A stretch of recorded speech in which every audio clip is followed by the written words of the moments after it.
Want to know London's best kept automotive secret that's hidden in plain sight? Welcome to the Brentford Riviera for classics and cake.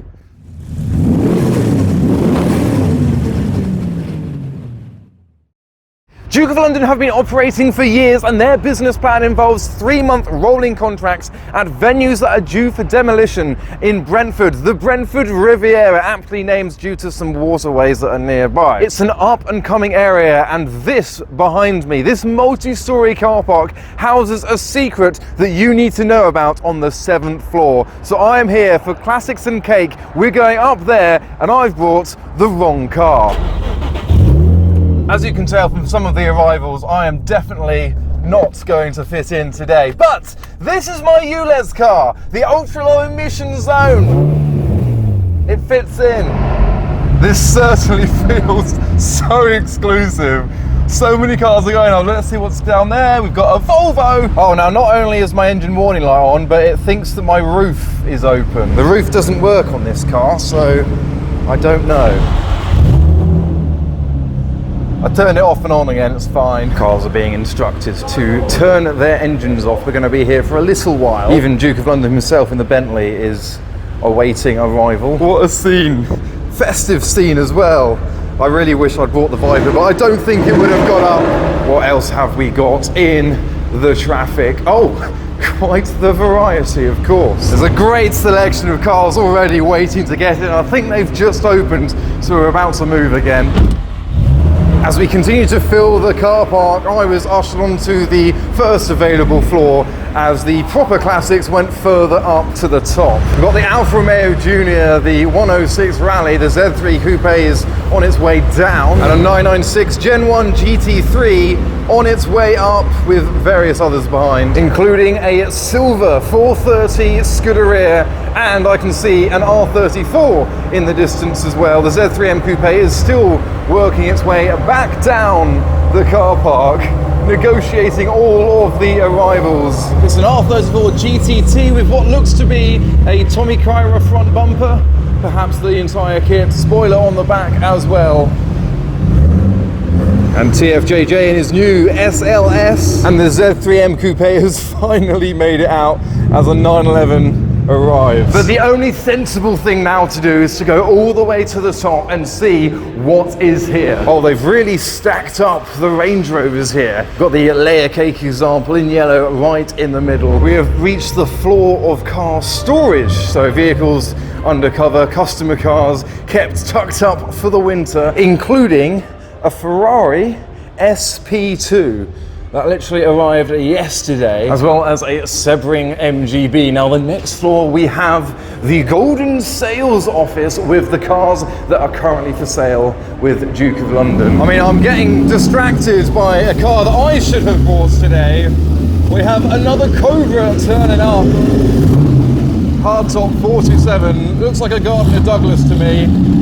But in the sales lineup, we have this Series 1 E-Type that has been meticulously modernised and restored. We've got wider flared arches on the front and the rear as well, a wider track for more modern driving, down through to the Bentleys, and my personal distraction, not the PLP 50, but that is also here.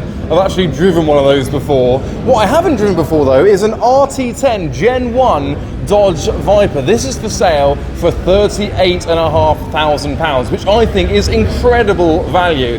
So it's got the later wheels on it, so it's not the early Gen 1 with the 3 spokes, it is effectively a Gen 2 RT10. Interestingly, missing the front badge that I'd noticed on the car, and in the interior we have all black leather with red details here.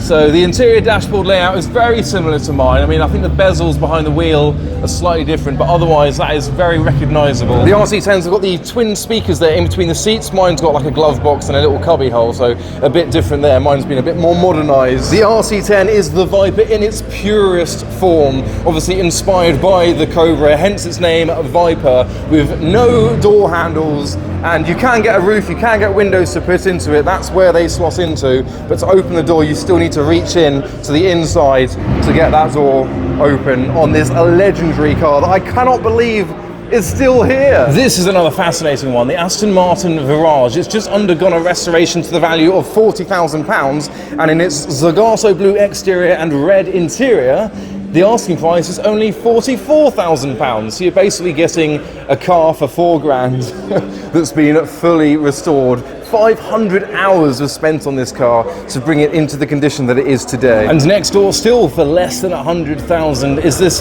flat nose Porsche 911 Cabriolet. So it wouldn't originally have had this flat nose. It's undergone that conversion with pop-up headlights, and then this wine red interior as a Ferrari 400i rolls through the showroom past the Gordini Renault 5, and as a 458 Speciale rolls in with the Delta Integrale in yellow behind it, I think it's time to head even further up to see what has arrived and parked up right at the top of this quite steep venue. So the next floor we have more sports bubbles with the DB4 on show as the Delta rolls past a pair of Ferrari F12s, even Ferrari 550 in the neighbouring bubble, and alongside the 458s is a pearl yellow Ferrari 599. I noticed the GTO front, but what I didn't notice, it's an SA Aperta. It's so rare, so valuable. So it's basically the convertible 599 with GTO engine and body. They only made 80 of these to celebrate Pininfarina's 80th birthday. So one of 80 SA Apertas, and now the 575 is manoeuvring around, trying not to crash into a bubble, but absolutely a classic in its own right. The Bayside Blue R34 GTR is stealing the show amongst your traditional classic Alfa Romeos next door and the Porsche 911 the other side. So welcome to the top floor, the permanent home of Duke of London. The Abarth on the end looks tiny compared to the Alphas next door, and they are small cars too. Welcome to the view of Brentford and the waterways down there. So various different buildings around here have been operated in by Duke of London. Even I think I've been to a car meet down there before, but it's all up and coming. It's all been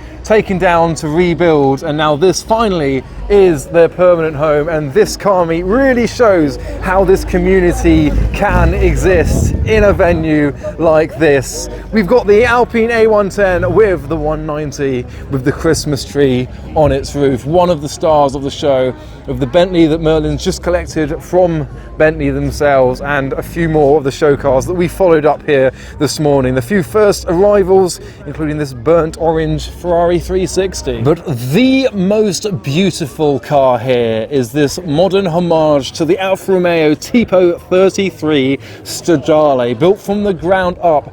It actually features a Maserati engine, 4.2 litre V8 that was built by Ferrari. The lines and the curves on this car are just absolute pieces of artwork in this. Look, you've got the gated 6-speed manual gearbox in that beautiful interior. It's such an airy cockpit though. Not much room in there, but so much glass around you. Even the doors, as they hinge from the corners, dihedral doors to get in and out of this car. And then the front and rear clamshells that both open as you would expect.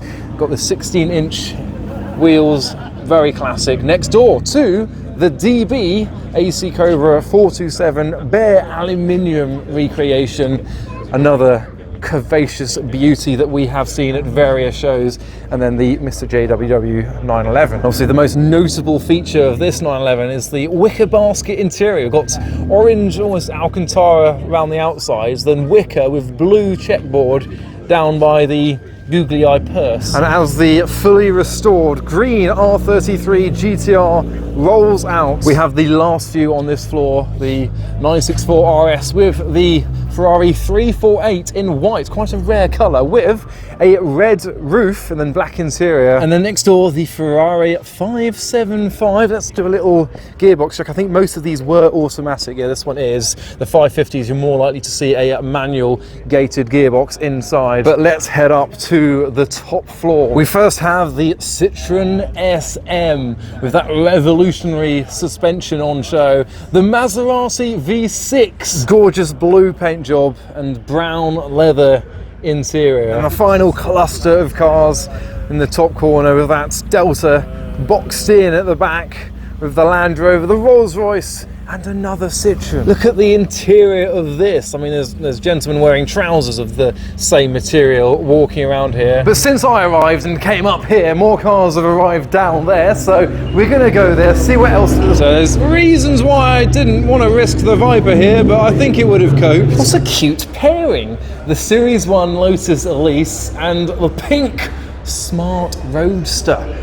Look, it's got the roof open today. This Lincoln Continental has attempted to enter the space. It's sticking out a little bit more than the 106 did.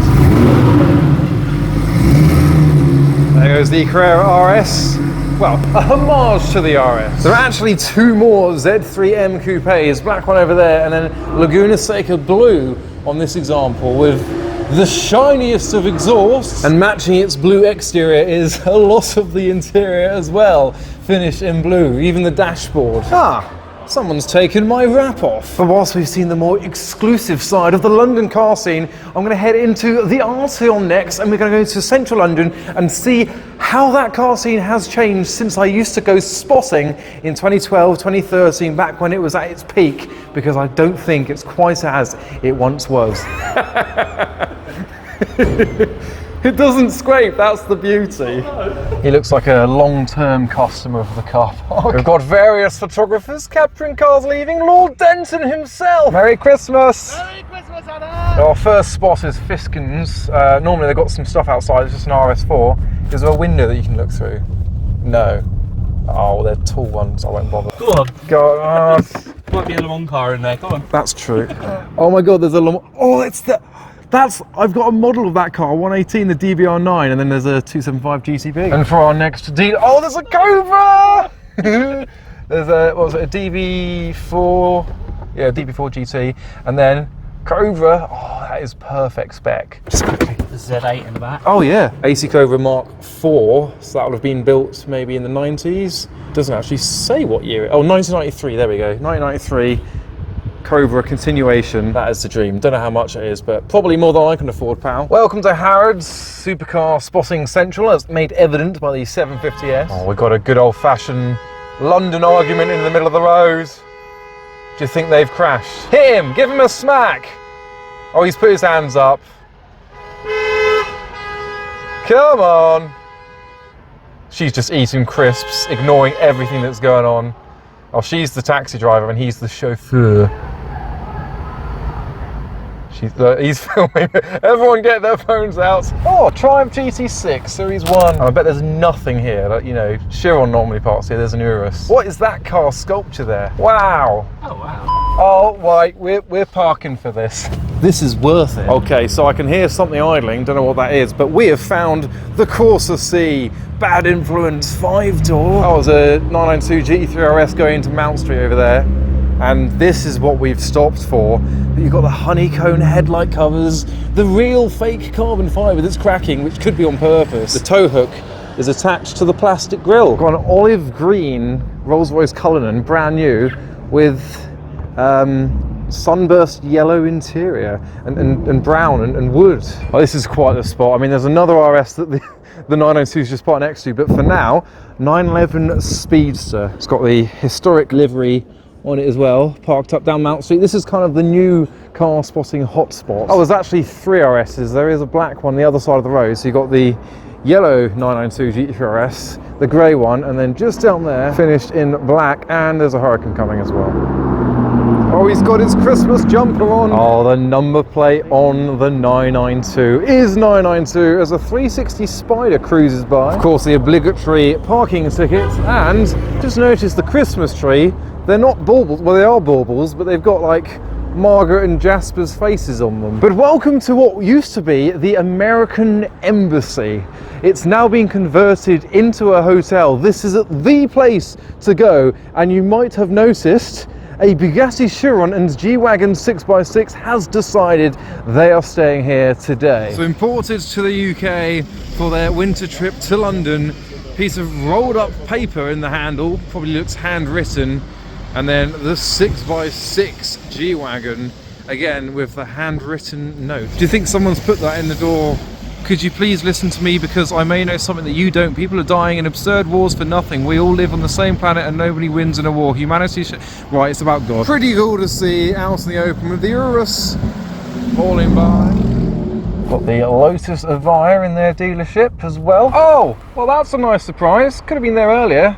812 comp, was it an Aperta? Yeah. I was never a huge fan of the styling of the 812, but this, in this specification, I think looks fantastic, especially with that ducting across the bonnet there. Got the carbon fibre roof.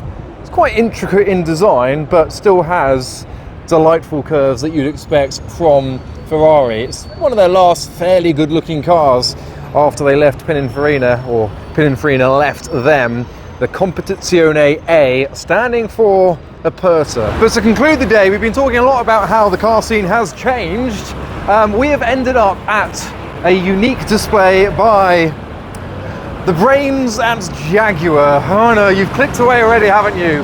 We've got the colours behind us, some murals devoted to their history, the E-Type, the XJS, and then in red there is shared by a little bit further down here. So we have a genuine Jaguar on display. The second one I have seen, no, the third one that I have seen, the new Jaguar Type Project 00, the car that's created more controversy online than Donald Trump and Sadiq Khan put together, is here for all to see. A concept car showing the future of Jaguar, a brief that we don't need to read, showing how actually, look, they're copying the XK120, the E-Type and the XJS, but copy no one as the era, so it's a bit unusual that.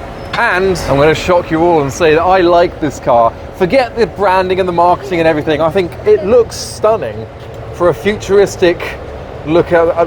You've already clicked away, I can say anything. So a conclusion nonetheless, whether you're watching or not. And if you are still watching, I look forward to seeing you all at Adam Seafest on the 3rd of May 2026. So thanks to Duke of London, who are somewhere over there now, for hosting the Classics and Cake. But for now, thanks for watching.